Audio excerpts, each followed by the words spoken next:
Now to a gold rush that has left in its wake more pain than gain. Well, we're talking about an old mine in Migori County that is still waiting to live up to its fame. On Frontier tonight, KTN's Western Kenya reporter Fred Omulo takes a closer look at why finally these residents are looking up with hope.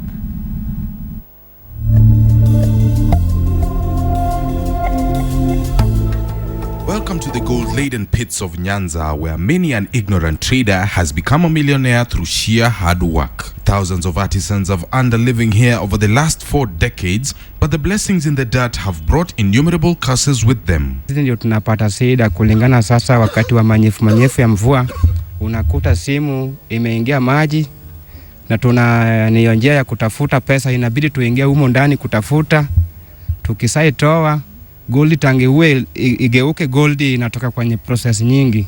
One of the advantages of artisanal mining in this region is the low levels of unemployment among the youth. More than any other trade, many prefer to channel their efforts here with the knowledge that each day they will earn about 500 shillings. But the unregulated nature of business leaves the door open to many abuses, with children as young as 10 working the mines. Some of the artisans here know no other source of livelihood. Whilst various authorities in the country have an interest in these mines, none has ever bothered to provide these artisans through their cooperatives with better equipment. The local CDF administration has only helped through flooding of pits to enhance gold harvesting. The perfect solution to unemployment. Nature has endowed this region with copious amounts of gold, but the rudimentary manner in which it is mined leaves a lot to be desired.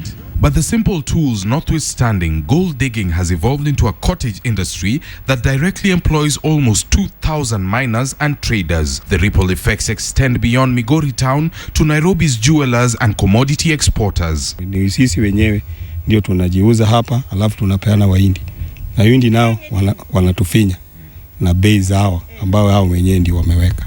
Na bei ya nje ni kubwa, lakini hao wanatufinya na bei. Hata tukifanya hiyo kazi yote ngumu, kwenda kuinunua unainua na bei chini. Sasa ikufaidi sana. Nyatike MP Idi Kanyanga has been a vocal opponent of the activities of various mining interests that have continually hovered around Makalda and neighboring mines. Key among these is Mid-Migori, originally known as Migori Gold Mining Limited, that is associated with former Permanent Secretary James Mathenge. Last year, a parliamentary report lambasted the firm for various misdeeds since it obtained its exploration and prospection license in 1988. They realized that Migori did not have any legal license from the County Council of Migori, and Red Rock did not even have either.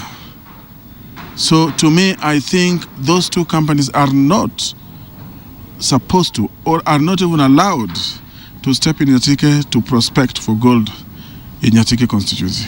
The report from Parliament's Departmental Committee on Land and Natural Resources in August last year accused Mid-Migori of various misdeeds, including operating without a license from Migori County Council, getting locked in land disputes with residents, and prospecting for gold from 1989 without discovering any viable deposits. Immediately after that, the firm finally produced results from its exploration activities and adopted a conciliatory tone towards the issue. Being able to interact with the stakeholders and the community, just being able to demystify what Mid-Migori has been doing and to set the record straight. And we found that actually a number of cases are just misinformation, lack of information.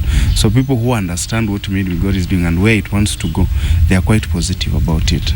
The artisans fear that the firm will lock them out of rich mines once it obtains a mining license, despite the fact that both players are needed to fully work the mines. Sasa nataka kuchukua hapa, halafu wachukue wajenge nyumba zao. Na huku Mikei wamepangisa tu, na kwa nilikuwa nataka hapa Nyatike. Na tulibambana hawa, wakasema lazima watachukua hapa. Na tulikataa, tukaandika barua hapa, tukaomba serikali, wakapeleka maneno mpaka bunge.